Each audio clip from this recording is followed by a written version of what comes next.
어찌하여 이방 나라들이 분노하며 민족들이 헛된 일을 꾸미는가?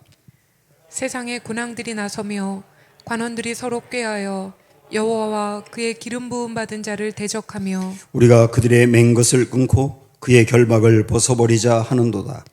하늘에 계신 이가 웃으시며 주께서 그들을 비웃으시리로다. 그때에 분을 바라며 진노하사 그들을 놀라게 하여 이르시기를 내가 나의 왕을 내 거룩한 산 시온에 세웠다 하시리로다. 내가 여호와의 명령을 전하노라. 여호와께서 내게 이르시되 너는 내 아들이라. 오늘 내가 너를 낳았도다. 내게 구하라. 내가 이방 나라를 내 유업으로 주리니 내 소유가 땅 끝까지 이르리로다. 내가 철장으로 그들을 깨뜨리며 질그릇같이 부수리라 하시도다. 그런즉 군왕들아 너희는 지혜를 얻으며 세상의 재판관들아 너희는 교훈을 받을지어다. 여호와를 경외함으로 섬기고 떨며 즐거워할지어다. 그의 아들에게 입맞추라. 그렇지 아니하면 진노하심으로 너희가 길에서 망하리니 그의 진노가 급하심이라. 여호와께 피하는 모든 사람은 다 복이 있도다. 아멘. 서로 좀 인사 좀 하시죠. 네, 오늘 금요기도에 오랜만에 많이 나오셨는데, 네, 감사합니다. 서로 인사 좀 하셨어요? 네, 가까운 분한테 사랑합니다 하고 고백 한번 해보세요. 남자한테 하지 말고 여자가. 사랑합니다, 축복합니다.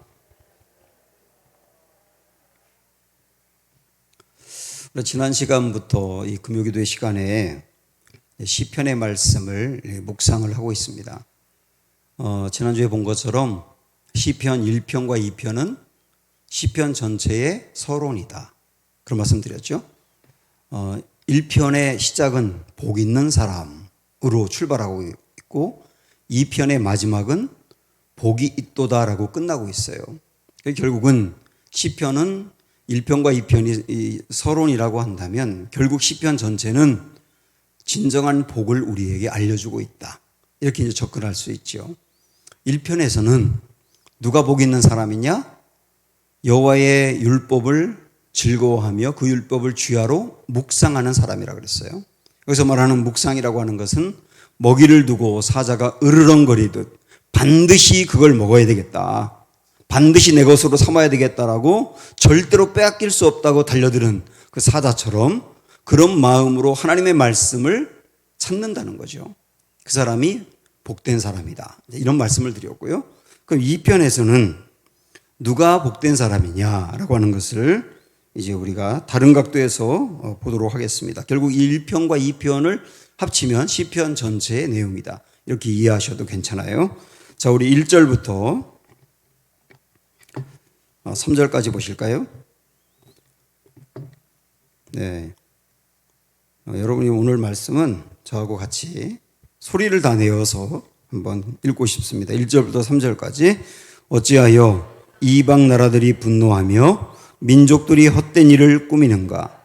세상의 군왕들이 나서며 관원들이 서로 꾀하여 여호와와 그의 기름 부음 받은 자를 대적하며 우리가 그들의 맨 것을 끊고 그의 결박을 벗어버리자 하는도다. 자, 여기 보면 이방 나라들이란 말이 1절에 나와 있고요. 그 다음에 2절에 보면 세상의 군왕들 그리고 관원들 이렇게 나와 있습니다. 이 세상에 중요한 힘을 갖고 있는 사람들 이런 표현인데 결국 이것을 좀 확대하면 세상 전체로 보셔도 괜찮아요.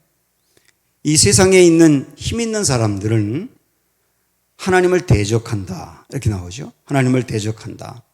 그러면서 하나님으로부터 결박을 끊어서 자유하려고 한다. 우리 하나님 필요 없어. 하나님 필요 없고 우리가 왕이야.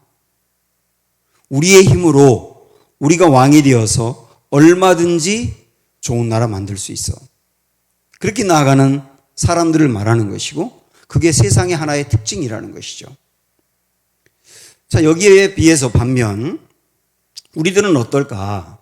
우리들도 이 세상에 힘 있는 그 사람들, 세력들, 그 사람들이 세상의 국방, 정치 분야, 재계, 그 다음에 교육계 등등 전 분야를 그들의 어떤 그 계획과 뜻으로 이끌어 나가고 있는데 거기에 비해서 교회는 너무나 초라해 보이는 거죠. 너무나 초라해 보이는 거죠. 교인들도 마찬가지죠. 세상에 거대한 어떤 힘, 하나님이 필요 없다고 말하고 자기들의 힘으로 세상을 이끌어 나가는 그 사람들에 비해서 교인들은 너무 초라해 보이는 거죠.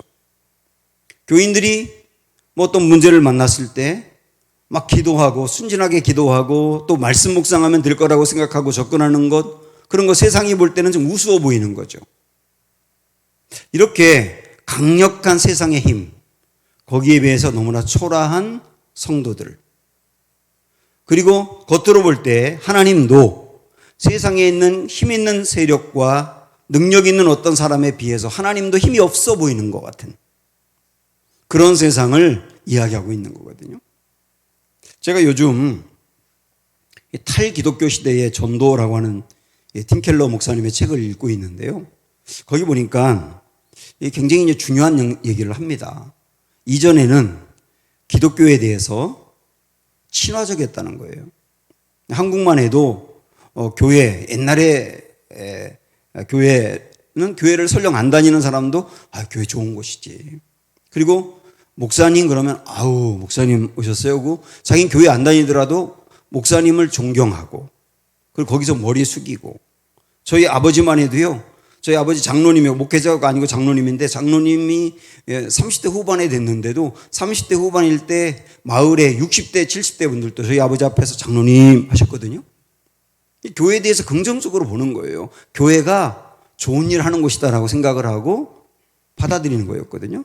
그런데 좀 시간이 흘러가면서 뭐 교회가 어떤 그 세속적인 부분도 있었고, 그리고 어떤 그 반사회적인 부분도 있었고, 뭐 그 여러 가지가 이유가 있었지만 점점점 교회에 대해서 친화적이었던 게 어떻게 바뀌었느냐면 반기독교적으로 바뀐 거거든요.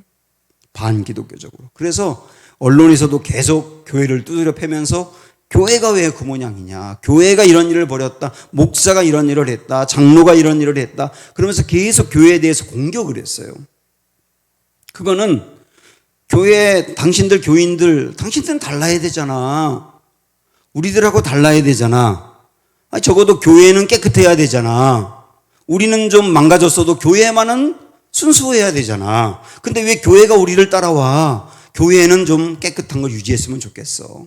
그런 측면에서 교회에 대해서 비판을 가하고 반대했던 거거든요. 이걸 반사회적이라고 말을 해요. 근데 이보다 훨씬 심각한 게 뭐냐면 탈기독교입니다. 탈기독교. 반기독교보다 훨씬 더 심각한 게 탈기독교인데, 탈기독교의 특징은 뭐냐면 교회 관심 없다는 거예요.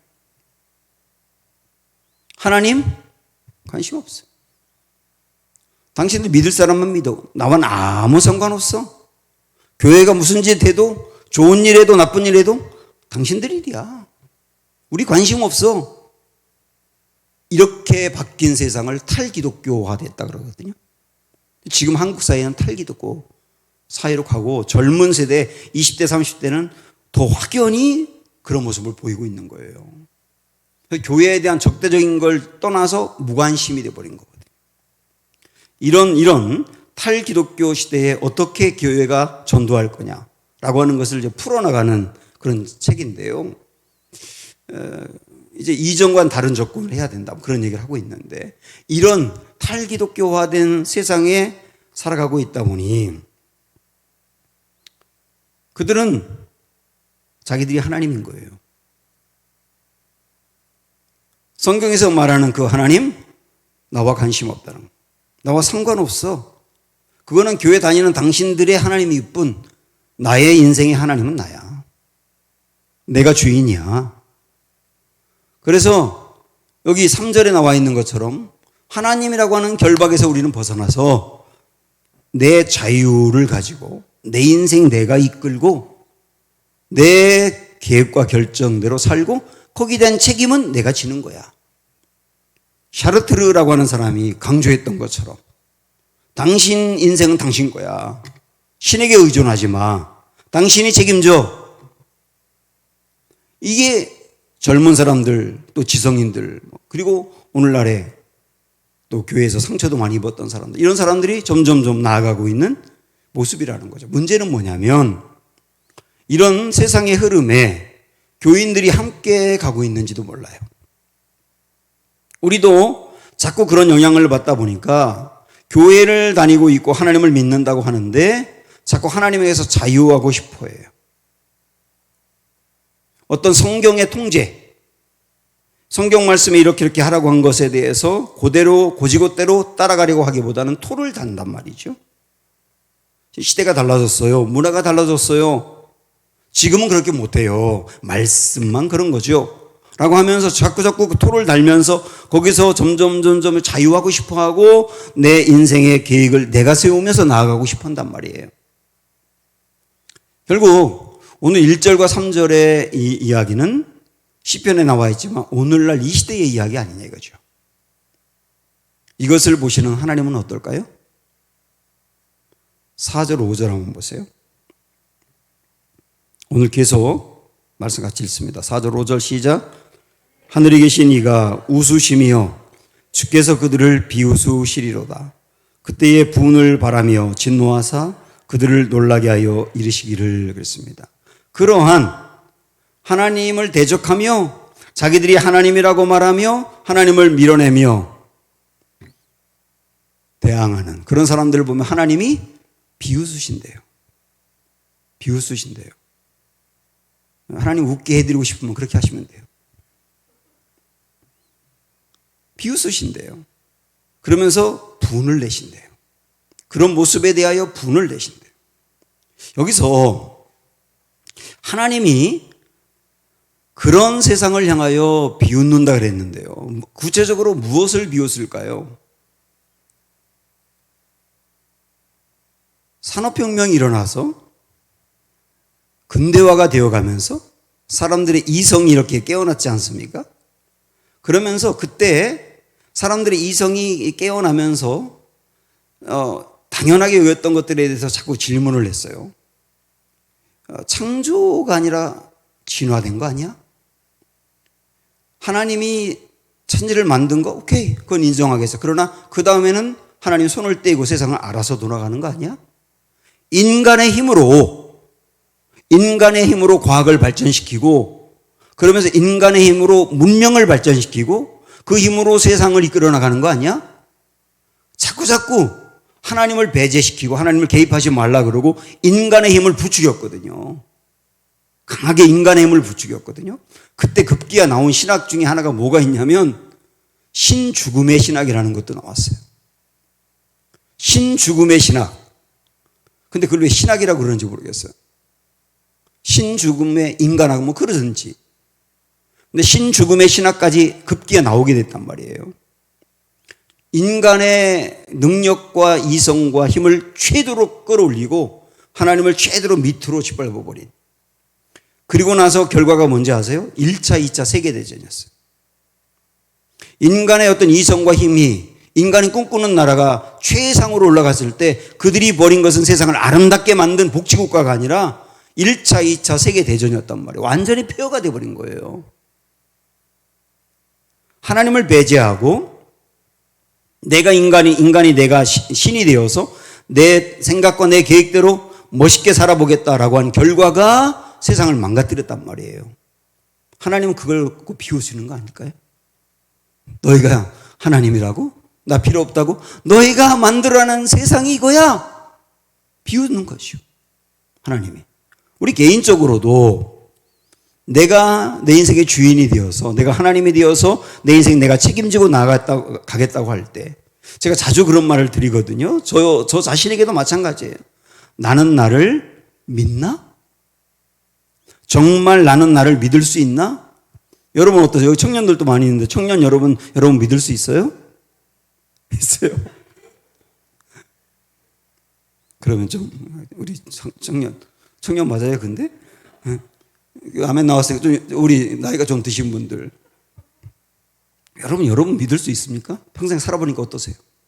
내가 설계한 계획대로 노력해서 이대로 갈 거야 라고 노력해 왔는데 그대로 가던가요? 정말 믿을 수 있나요? 내가 내 길도 몰라요. 어디로 가야 옳은 길인지, 어디로 가야 정말로 이게 성공하는 길인지 제대로 내 길도 내가 모르더라고요. 그런 우리가 하나님 없이 내가 주인이 되어서, 내가 신이 되어서 멋있게 살 수 있다고요? 그거 보고 하나님이 어떻게 한다고요? 비웃는다는 거예요. 그리고 그런 모습에 진노하신다는 거예요.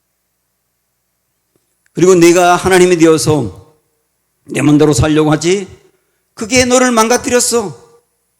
다시 좀 다른 용어로 말한다면 하나님의 통치 질서가 내 인생에 깨졌을 때 우리 인생은 엉망이 된다는 거거든요. 하나님의 통치 질서가 내 인생에서 깨졌을 때, 하나님이 나를 하나님의 계획과 뜻대로 이끌어 나가지 않고 내가 끊어버렸을 때 내 인생은 엉망이 된다는 거예요. 그러면 하나님 필요 없어요. 우리가 하나님이 돼서 세상 만들어 갈래요 라고 했던 그 세상, 그리고 그런 개인, 엉망이 되고 난 다음에 하나님은 이거를 어떻게 다시 세워갈 수 있을까? 그런 세상과 그런 사람들을 어떻게 다시 세워갈 수 있을까? 어떻게 다시 하나님의 통치 질서가 회복되게 할 수 있을까?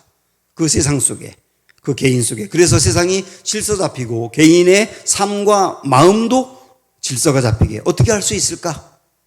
하나님이 꺼내신 카드가 뭐냐면, 이제 보십시오. 6절부터 나옵니다. 6절부터 시작. 내가 나의 왕을 내 거룩한 산 시온에 세웠다 하시리로다. 일단 여기 기억할 게 뭐냐면 하나님이 말씀하시는 거예요. 나의 왕을 세웠다. 무너진 하나님의 통치 질서, 엉망이 된 것을 회복하기 위해서, 세워놓기 위해서 내가 나의 왕을 세웠다. 이 왕이 누굴까? 일단 생각을 해보시고, 자, 한 절 더 봅니다. 7절 시작. 내가 여호와의 명령을 전하노라. 여호와께서 내게 이르시되 너는 내 아들이라. 오늘 내가 너를 낳았도다. 이 왕, 6절에 있는 하나님의 세운다는 왕하고 7절에 나와 있는 너는 내 아들이다, 내가 너를 낳았단, 이 사람하고 똑같은 거예요. 그가 누굴까? 일단 이 시편에 있는 말씀으로만 좁혀서 이야기하면 다윗으로 보입니다. 다윗으로 보여요. 우리 알고 있는 것처럼 사사기에서 왕이 없으므로, 나라에 왕이 없으므로 모든 사람이 자기의 소견대로 행하였다. 그리고 자기의 소견대로 행한 결과가 사사기였다. 이 결론이지 않습니까? 그래서 자기 마음대로 살아가고 하나님 없이 살아가고 있는 엉망이 된 무너져 있는 하나님의 통치 질서를 회복시키기 위해서 하나님이 왕을 세웠는데 그가 다윗이다. 이렇게 보셔도 괜찮아요. 그런데 이 말씀은 단지 다윗으로 끝나는 말씀이 아닙니다. 궁극적으로는 여기서 말하는 하나님이 세웠다는 왕은 누굴 이야기할까요? 예수님을 말씀하는 거예요. 예수님, 너는 내 아들이라, 내가 너를 낳았도다 한 그분이 예수님을 말씀한다고요. 제가 지난주에 주일 예배 드리면서 우리 예수님께서 누가복음 24장에서 부활하고 난 다음에 제자들에게 그렇게 말씀하신 거 배웠죠. 구약 성경에서 모세오경이라든지 선지자들이 쓴 그 예언서라든지 그리고 시편은 나에 대해서 기록하고 있다. 이런 말씀하셨다는 거 여러분 들으셨잖아요. 그게 바로 시편에서 나에 대해 기록하고 있다라고 말씀하셨는데, 대표적으로 예수님에 대해서 기록한 말씀이 시편 2편이에요. 여기서 하나님이 무너져 있는 하나님의 통치 질서를 회복하기 위하여, 그리고 사람들 중심 속에 엉망이 되어버린 그 마음을 회복하기 위해서 하나님이 세운 왕, 하나님의 아들이 예수님이라는 거죠. 그러면서 우리 예수님 이렇게 말씀하세요. 8절 다 같이 시작. 내게 구하라. 내가 이방 나라를 내 유업으로 주리니 네 소유가 땅끝까지 이르리로다. 우리 하나님이 예수님을 세우시고 예수님에게 뭐라고 말하냐면, 너에게 온 세상, 이방 나라라고 하는 것은 온 세상이죠. 온 세상을 너에게 유업으로 준다. 온 세상이 너의 소유다. 엉망이 된 온 세상을 바로잡아라. 이렇게 말씀하신 거죠. 우리는 그 20편 2편에 있는 말씀을 이제 가지고 우리가 좋아하는 그 찬양이 있잖아요. 너는 내 아들이라 오늘날 내가 너를 낳았도다. 이 찬양이 있잖아요. 이 찬양을 여기서 말하는 너는 내 아들을 나라고 생각을 하는 거예요. 하나님이 나를 아들로 불렀다. 그러면서 나에게 하나님이 이방 모든 나라를 유업으로 주셨다. 그래서 내가 온 세상 이방 나라를 위하여 중보기도 하는 사람이 될 때 내가 세상을 다스리는 사람이 된다. 멋있는 말씀이지만 그렇게 적용하시면 안 되는 거예요. 여기서 말하는 이 아들은 우리를 말하는 게 아니라 예수님을 말하는 거라고. 예수님을 통하여 모든 이방 나라를 주셨다. 그래서 9절에 보면 이렇게 말씀합니다. 9절 다 같이 내가 철장으로 그들을 깨뜨리며 질그릇같이 부수리라 하시도다. 하나님을 대적하고 그리고 자기가 왕이라고 생각하고 자기가 하나님이라고 생각하는 그 모든 세상을 깨뜨려 버리고 다시 세우라는 것이죠. 그러라고 우리 예수님을 보내셨다는 거예요. 우리 예수님이 그 일을 하러 이 땅에 오셨고 우리들 마음에 흐트러지고 망가진 부분을 회복하기 위해서 오셨다는 거죠. 결국은 우리 하나님께서는 이 일을 위해서 우리 마음에 그 하나님의 통치 질서를 회복하기 위해서 우리 해오신 일들이 이런 거예요. 요즘 새벽기도 출애굽기 드리는 말씀을 드리면서 일주일 내내 제가 이 말씀들을 묵상하면서 제 안에 아주 가득했던 내용이 이런 겁니다. 결국 출애굽기에서 하나님이 그 애굽의 그 억압으로부터 벗어나 구원하시고 홍해로 일부러 이스라엘 백성들을 인도하셨거든요. 하나님이 그들이 가다 보니까 홍해를 만난 게 아니라 하나님이 일부러 거기로 가라고 명령했거든요. 꼭 거기로 가. 그 간 곳이 홍해였어요. 그곳으로 가서 결국 하나님이 거기서 또 그들을 건져내시는데 결국 그 일을 이렇게 이루어가면서 하나님이 하려고 했던 건 이겁니다. 아까 우리가 불렀던 찬양처럼 너희는 가만히 있어. 그 찬양처럼 그 나오는 가사처럼 결국 하나님 원하셨던 건 이런 거예요. 이스라엘 백성들에게 여호와가 진정한 구원자가 되신다는 거. 그래서 하나님에 대하여 충분히 알도록 하려고 하는 게 하나님의 계획이요 목적이요 인도하심이었습니다. 하나님이 누구신지를 분명히 알면 야 하나님이 이런 분이구나. 하나님이 구원자구나. 맞아 하나님이 구원자야. 그럼 됐어. 그 하나님이 구원자라고 하는 것을 다 붙들도록 하나님이 이끄신 과정이거든요. 진정으로 이스라엘 백성들이 하나님이 구원자라는 것만 알게 되면 그 다음에 광야에서 먹을 게 없어도 괜찮아요. 내 하나님이 구원자니까. 마실 게 없어도 괜찮아요. 내 하나님이 구원자니까. 적을 만나도 괜찮아요. 내 하나님이 구원자니까. 결국 하나님 원하시는 것은 그걸 원하던 거예요. 그런데 이스라엘 백성들은 내 하나님이 구원자고 내 하나님이 누군지에 대해서 잡은 게 아니라 하나님이 주시는 거에 대해서만 관심 있는 거예요. 하나님이 주시는 혜택, 선물, 계속 그들의 관심은 하나님이 주시는 거예요. 그러다 보니까 신앙이 성장이 하나도 안 되는 거예요. 계속 하나님이 주시는 거에만 관심을 가지니까 하나님이 누군지를 알았어야 되는데 결국은 그래서 하나님이 그들을 계속 시선을 이게 교정시키는 거거든요. 내 하나님이 누군지 그거 붙들면 돼. 내 하나님 너희 봤지? 하나님 그렇게 크신 분이야. 내 하나님이 그렇게 크신 분인 거 너희 보면 돼. 알면 돼. 그 다음에 너희가 만나는 고난 괜찮아. 그것도 뛰어넘을 수 있어. 결국 그거더라고요. 출애굽기는 하나님의 크심을 보라. 이사야서 6장에서 우시야 왕이 죽은 다음에 그 우시야 왕은 나라의 왕이었거든요. 근데 그 왕이 죽었어요. 그리고 우시야는 이사야의 친척이었거든요. 그리고 이사야의 강력한 지지자였다고 이렇게 알려져 있는데 그가 죽었어요. 의지했던 대상이 죽었어요. 너무나 마음이 이제 공허하기도 하고 걱정도 되고 그랬겠죠. 그리고 성전에 갔을 때 그 성전에서 하나님의 임재가 그 자욱한 것을 경험하면서 크신 하나님을 만난 거예요. 크신 하나님을 만나고 나니까 그가 나라 때문에 걱정했을 수 있고 이제 나의 지지자가 사라졌으니 나는 어떻게 하면 좋은가라고 하는 걱정도 있을 수 있었는데 크신 하나님을 만나고 나니까 문제가 안 되는 거예요. 이제.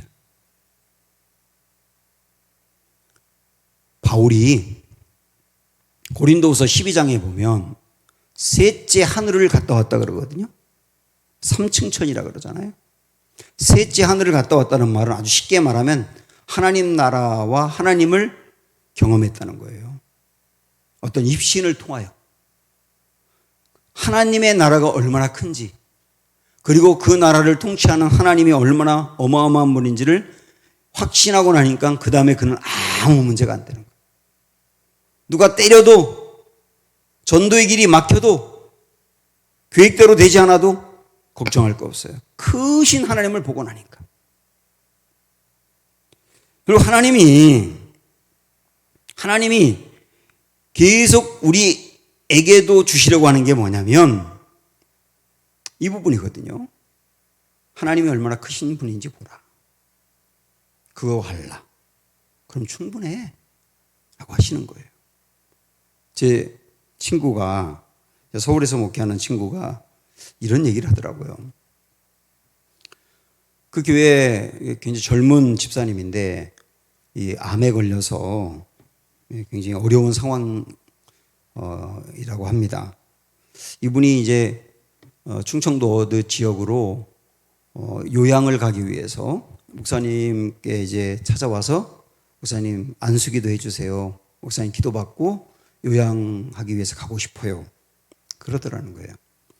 그래서 목사님이 이제 머리에 손을 대고 처음에는 목사님이 기도하려고 하는 게 이 암 떠나가고 요양을 통하여 깨끗이 낫고 뭐 그렇게 기도하려고 이렇게 안수를 시작했는데 하나님이 자기가 하려고 했던 기도를 딱 막고 성령님이 역사해서 그 입에서 다른 기도가 계속 나오더라는 거예요.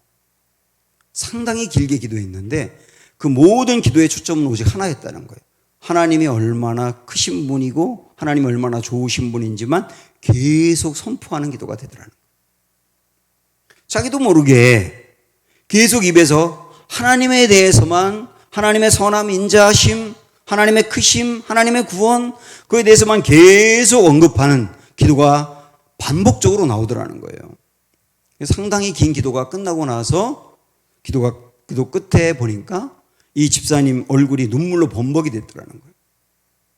그래서 그 집사님이 뭐라고 얘기하느냐면 목사님 됐어요.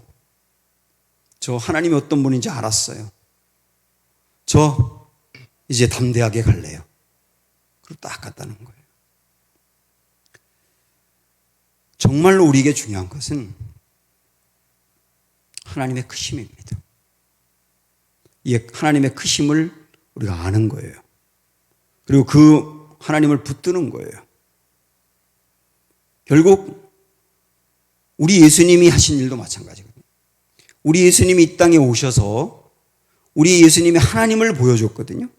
하나님이 어떤 분인지를 보여줬는데 우리 예수님이 보여준 하나님은 크게 이겁니다. 하나님의 능력과 사랑이에요. 하나님의 능력과 사랑. 그 능력과 사랑이 얼마나 대단한지를 삶으로 보여주고 핵심은 십자가였죠. 너희를 내가 얼마나 사랑하는지 알아? 목숨을 걸면서까지 너희를 버리지 못해. 너희를 건져내기 원해. 그 정도로 너희를 사랑해. 너희 앞으로 무슨 일이 있어도 흔들리지 말고 이 예수님을 통하여 보여준 하나님의 그 능력과 사랑 꽉 붙들면 돼. 어떤 일을 만나도 그거 붙들면 돼. 라고 강조하신 거거든요. 결국 이것이 우리 안에 하나님의 통치 질서가 회복되는 것이고 내가 주인이고 내가 신인 것처럼 굴다가 엉망이 되어버린 우리의 마음과 삶을 바로잡고 회복시키는 키가 된다는 거죠. 어떤 사람이 그런 말을 하더라고요. 신앙생활이 뭐냐? 가짜 아버지 버리고 진짜 아버지 찾아가는 과정이다. 저는 참 공감이 되는 이야기였어요. 우리 안에 가짜 아버지, 진짜 나를 책임질 수 없는 그 아버지, 우리가 붙들고 있잖아요. 그거를 버리고 진짜 아버지인 하나님을 찾아가는 과정이다. 그 일을 위해서 예수님 보내셨다. 이렇게 말씀하는 거예요. 자, 그러면 예수님을 통하여 그렇게 엉망이 되었던 세상을 바로 세우기 원하시고 주님이 그러기 위해서 오셨다. 우리가 할 일은 뭐냐? 이제 말씀으로 다시 돌아가서 10절부터 보십시오. 한번 10절 다 같이 시작. 그런즉 군왕들아 너희는 지혜를 얻으며 세상의 재판관들아 너희는 교훈을 받을지어다. 여기 군왕이 나왔잖아요. 이 군왕이 앞에 2절에도 있었죠. 그 군왕이 어땠습니까? 하나님을 대적했었죠. 자기가 하나님을 밀어내고 신이 되겠다고 했던 그 사람이잖아요. 그렇게 생각하는 모든 사람들에게 이야기하는 겁니다. 우리들도 거기에 포함될 수 있어요. 지혜를 가지라는 거예요. 그리고 교훈을 배우라는 거예요. 여기서 말하는 지혜와 교훈이 뭘까요? 사람이 하나님이 되려고 할 때에 하나님의 통치 질서가 깨어지면서 엉망이 되어버린다. 그 엉망이 되어버린 통치 질서는 주님으로 인하여 세워질 수 있다.